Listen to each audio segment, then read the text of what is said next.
Oh, ngomongin orang gini ada remnya, tidak boleh, ini dalilnya begini. Nah, berbagai agama dan kita cinta adalah irama jiwa. Hanya lagi, hanya hidup rela penting keadaan. Kalau kamu tidak rela dengan hidup ini, orang yang putus asa itu orang yang tidak rela dengan hidupnya. Iya benda. Orang yang tidak rela dengan hidupnya, orang itu menjadi orang yang mudah putus asa. Terus doa adalah senjata. Nah, doa itu adalah senjata paling ampuh adalah doa. Contoh, kamu ingin hidup nyaman, ingin hidup mudah, ya, ingin hidup enak, modal gak ada, ya doa itu diperbanyak kepada Allah, biar Allah ngasih modal gitu loh. Betul? Pingin punya modal, doa kagak, sholat kagak. Pingin hidup enak, yang sholat aja belum enak-enak, apalagi gak sholat. Nah, terus apa lagi? Satunya lagi. Nah, akhlakul karimah adalah tingkah laku.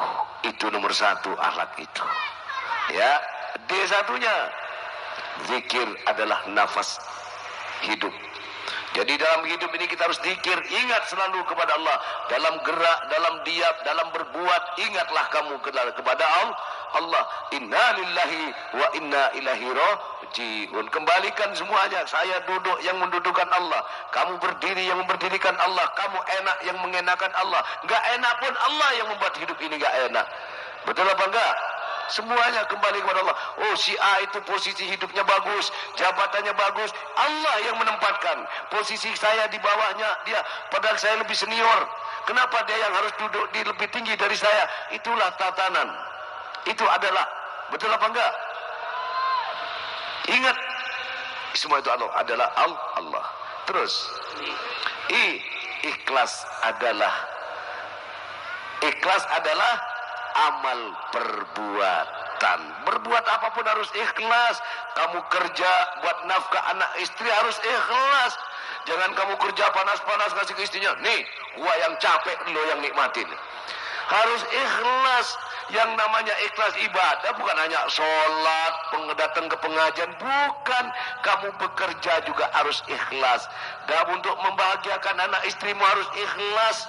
Tandanya orang ikhlas, ketika kamu mendapatkan rezeki, bisa membahagiakan anak istri kamu, kamu cukup bahagia di situ. Walaupun kamu yang kepanasan, kamu yang kehujanan, kamu yang capek, begitu dapat uang buat anak dan istri senang, kamu senang, ikut senang, walaupun kamu tidak menggantungin uang itu. Itu ikhlas. Betul? Betul? Ikhlas namanya. Oleh karena itu, sekali lagi saya mengucapkan terima kasih. Dan satu hal, ya, ayo mumpung kita masih diberi kesempatan oleh Allah, gunakan hidup ini sebaik mungkin. Jangan kamu sia-siakan hidup yang sesaat ini hanya mencari-cari kesalahan orang lain. Tapi gunakan hidup yang sesaat ini, cari kesalahan diri sendiri agar kita bisa berbuat lebih baik lagi. Kita isi hidup yang singkat ini dengan banyak kita berbuat baik, bermanfaat untuk orang lain. Karena sebaik-baik manusia adalah orang yang banyak memberikan manfaat kepada orang lain. Setuju? Setuju? Dalam hidup yang singkat ini, mari kita isilah dengan ibadah kepada Allah. Ruang ibadah itu banyak, pekerjaan ibadah itu banyak. Kerja itu juga bagian daripada ibadah. Karena itu adalah sunnatullah. Kalau sudah mati, baru mau berbuat. Terlambat sudah. Kalau sudah mati, baru mau taubat, baru menyesali, terlambat sudah. Betul apa enggak? Begitu sudah mati, datang malaikat mungkar dan nakir. Kan ada dua yang datang itu. Baru dia menyesali hidupnya. Dia minta, ya Allah, kembalikan saya ke dunia. Saya ingin menjalankan semua perintahmu, menjauhi segala larangan kamu. Kata malaikat mungkar, sudah sering kali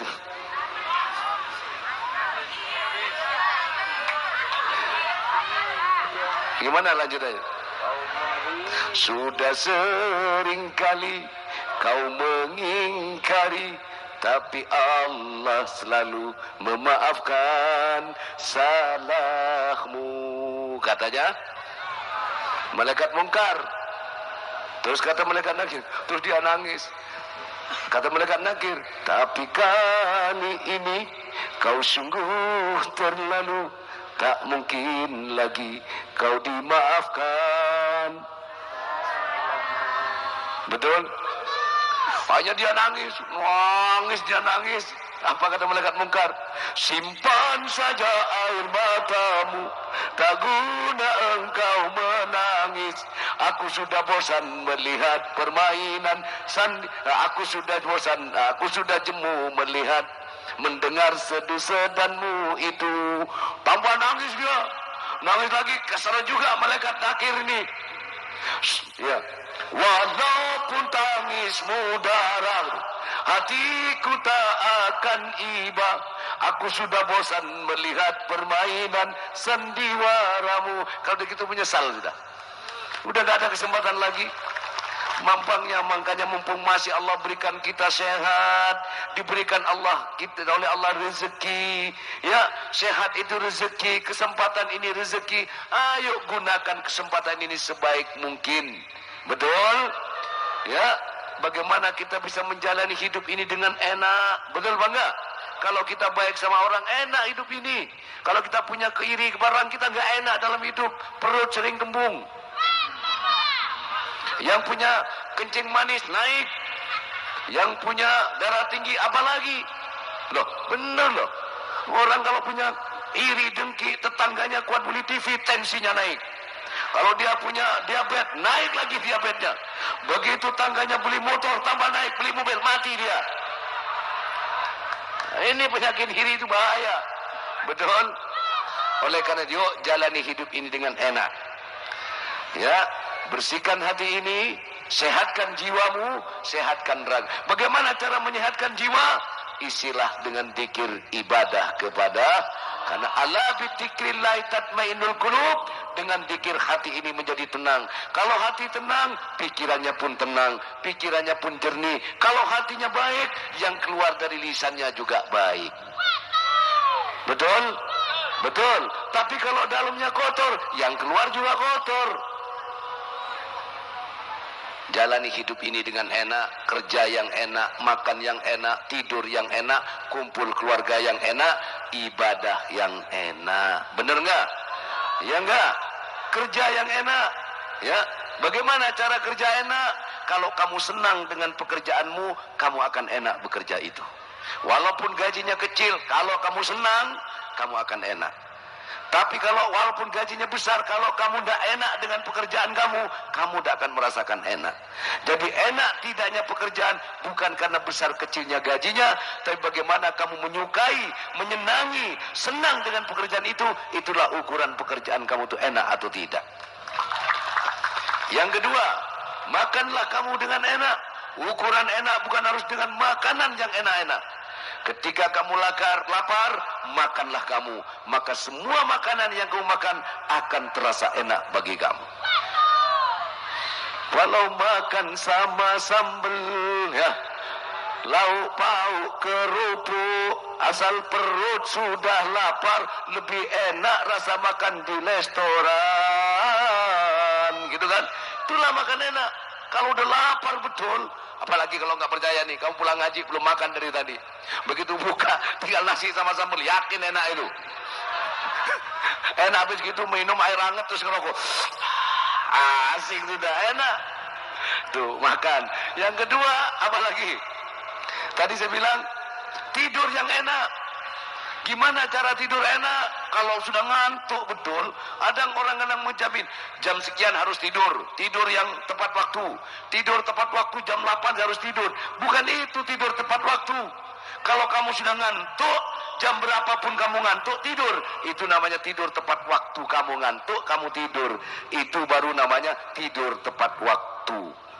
Kadang tidur tepat waktu, lampu matiin, ya, luar sudah dimatiin, sudah jam 9 harus tidur, jam 8 tidur, mati. Kamu belum ngantuk, melek, merem, balik kanan, balik kiri, balik kanan, ingat utang, balik kiri, suami nggak pulang-pulang, udah. Hah? Enak nggak tidur? Nggak enak. Kalau sudah ngantuk, duduk di kursi tidur, plek. Kamu pernah perjalanan jauh, naik mobil tertidur? Rasanya kenyang nggak tidur itu? Padahal nggak lama, bener nggak? Kenyang. Kenapa? Tidurnya memang ngantuk banget itu. Nah, tidur enak. Ketika kamu tidur ngantuk, tidurlah, maka tidurmu jadi enak. Yang keempat, kumpul keluarga enak. Gimana cara kumpul keluarga? Kalau udah pengen kumpul, nempel saja sudah manyus itu. Kalau belum pengen, nggak pengen dipaksain dibangun-bangunin, bangun, tapi bangun setengah ngantuk itu kan. Bener apa enggak? Kalau sudah pengen, maaf ini, kalau sudah pengen, biar emak ini sudah period, sudah bulukan, sudah expired, matiin lampunya, waduh, udah melebihi luna maya itu. Kalau sudah pengen, kalau nggak pengen jangan dipaksain, nanti malah berantem. Apalagi yang punya istri 2. Loh, gilaan ke gua. Setengah bangun, setengah tidur katanya. Timbul jangan pulang jamu. Paham maksudnya? Oke, ini 4 sehat, 5 sempurna, ibadah juga yang enak. Betul. Kalau waktu ibadah ya ibadah sudah, nggak usah mikir yang lain-lain. Ini jadi makanlah kamu yang enak. Caranya jangan makan sebelum kamu lapar. Kedua, bekerjalah kamu dengan enak, ya, dengan cara senangilah, syukurilah, dan nikmati dengan senang pekerjaan kamu, maka kamu merasa enak dengan pekerjaan itu. Yang ketiga, dicatat ini ya, dicatat itu. Yang ketiga, tidurlah kamu dengan enak. Caranya, kalau sedang ngantuk betul, tidurlah, kamu akan merasakan tidur enak. Yang keempat, kumpul keluarga yang enak, kumpul sama istri yang enak. Ketika kumpul, jangan cerita utang, bikin berantem. Kumpul bini ceritanya utang. Bang, gimana tuh masalah utang tuh bang? Abang sih ngutang mulu. Nah, berantem. Kumpul sama istri, tidak usah bicara utang. Bicara yang enak-enak. Walaupun, mohon maaf, rumahnya bilik, ngomong, mama, nanti kita bikin rumah mah kayak punya Pak Uki mah. Ada ruang depan mah, jadi kalau ada saudara datang, mamanya juga jangan ngomong, genteng bocor juga buat beli, mau bikin rumah kayak Pak Oki. Jangan begitu. Iya ya bang, nanti kamar mandinya bang, bikin di dalam bang. Kalau perlu kolam renang di kamar bang. Jadi kita bisa sambil renang, ya sambil bikin anak bang katanya. Nah, harus mensupport gitu loh. Siapa tahu cerita begitu, ada malaikat lagi ngintip, diamini jadi. Nah, ini namanya husnudon alias positive thinking. Betul? Itu, gitu caranya. Ingat-ingat itu ya. Kalau kumpul bapak, jangan cerita masalah yang bikin berantem. Apalagi yang punya, yang di madu ini ya. Bapak datang ke yang tua nih, datang nih. Gimana tuh kabarnya tuh, yang muda? Dekem melulu di sana. Lah, sudah pulang malah dimarahin, kabur lagi. Lupakan masalah itu, nikmati kesempatan itu, jangan dibuang-buang waktu. Betul? Nah, jadi inilah caranya kita hidup dalam berumah tangga supaya enak. Kalau ingin enak, bicaralah yang enak-enak. Mama, itu mobil Pak Haji Oki bagus ya mah. Nanti kita beli yang susun 2 ada nggak ya mah? Gitu. Paham nggak? Amin pak, gitu. Harus punya semangat. Jadi gini, biarkanlah belum punya, tapi tidak sudah punya cerita. Nanti kalau kita sudah beli mobil kayak gitu mah, jangan bilang nanti kalau kita kuat beli mobil, jangan. Nanti mah kalau mobil itu sudah kita beli mah, nanti kita jalan-jalan sama anak-anak mah. Iya pak, kemana? Ke Ancol? Jangan pak, ke ini aja pak, ke ke Hud aja pak. Itu dibilang, jangan mah, Hud belum buka mah, karena izinnya belum kelar mah. Masih tutup mah. Kemana kayak? Jadi seakan-akan ini terjadi. Tahukah kamu, ceritamu dengan istrimu itu adalah doa. Tanpa kamu sadari, doa apa yang kamu ceritakan itu doa sebenarnya, jemaah. Nah, daripada kamu doa begini, ya Allah, saya pengen punya rumah kayak Pak Oki. Kata Allah, ini orang kok gak bersyukur yang saya kasih, kan gitu. Kalau cerita, Allah tahu, saking pengennya. Betul nggak? Betul kan? Setidak-tidaknya walaupun tidak dikasih semua, terus bilang, kalau kamu kayak Pak Oki, terlalu gede buat kamu. Kan gitu kan ya? Biarlah, saya bikin kolam, saya buatkan kamu rumah. Kolam renangnya saya bikinkan kamu rumah di pinggir kali. Renangnya di kali saja. Kan gak masalah. Ya tidak sudah punya rumah. Nah itu. Allah itu maha baik. Takdirnya tak pernah salah. Ya. Jadi seneng gak? Nah, pulang ngaji kan seneng kalau gitu ya. Ya udah, saya kira ini dari Abah. Alhamdulillah ini sudah jam 11:30 ya. Kita dzikir, kita doa, nanti kita sambung lagi ya.